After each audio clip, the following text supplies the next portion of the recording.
Thank you for listening to Shulchanaruchharav.com. Saying the confession prayers on Yom Kippur and on Erev Yom Kippur. What is its purpose? Why do we do so? How important is it? And when is it to be done?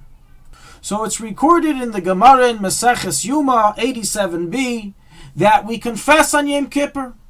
And it's brought in the Rambam Milchus Tshuva, chapter 2, halacha 7, that Yom Kippur is a time of tshuva for every individual and the public, and is a set time for atonement and forgiveness for the Jewish people, and therefore everyone is obligated to perform tshuva and confess their sins, as videi confession is part of the mitzvah of tshuva. And so is likewise recorded in the Shulchanaruchharav chapter 607, halacha 1, that it's an obligation for every Jew to confess on Yom Kippur, being that it's a day of atonement and forgiveness, and whenever we receive forgiveness, we have a confession. So to summarize, the confession on Yom Kippur is part of the facilitation of receiving forgiveness from God, and is likewise part of the performance of the biblical command of tshuva. And thus, since we're commanded to do tshuva on Yom Kippur, we must confess. Now, what is the definition of confession? So although we have a listed number of sins that we ask forgiveness for and confess for in the prayer, min adin, from the letter of the law, the obligation of confession and the mitzvah is fulfilled by simply saying, I have sinned. Chatasi.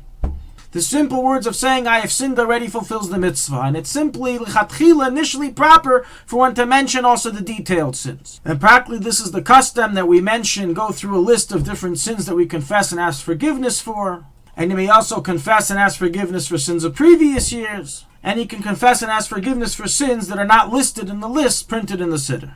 How is one to say the confession? So the confession is to be said in a standing position. One is not allowed to lean while it is said, and it is proper to bend one's back upon saying the confession in order to say it with greater humility. The custom is to hit one's heart each time one says the al-chet of the confession. Now the question is, when are we to confess? So while from the letter of the law it suffices to confess right with the start of Yom Kippur, and it suffices, the sages instituted for confession to be said by every prayer of Yom Kippur aside for Ne'ilah, as well as by Mincha of Erev Yom Kippur. This is all in addition to the confession that should be said with the entrance of Yom Kippur. So to summarize, we confess by Mincha Shemana Esrei towards the end of Shemana Esrei. Every individual, as he sees sunset approaching, should say confession to himself, either the short wording of I have sinned, chatasi, or to actually read the Yeshamnu Bagadnu from the Siddur. This is not done in public by the Chazan and Shul, and every person is to do this individually as sunset approaches. We then confess again in the Ma'ariv prayer, in the Shachris prayer, in the Musaf prayer, in the Mincha prayer, but no, not in the Ne'ilah prayer. However, some are accustomed to say the confession prayer even in Ne'ilah. It's also customary when the Chazan recites the confession in his repetition of the Amidah that we, the congregation, likewise say it together with him, and it's forbidden for one to speak during this time.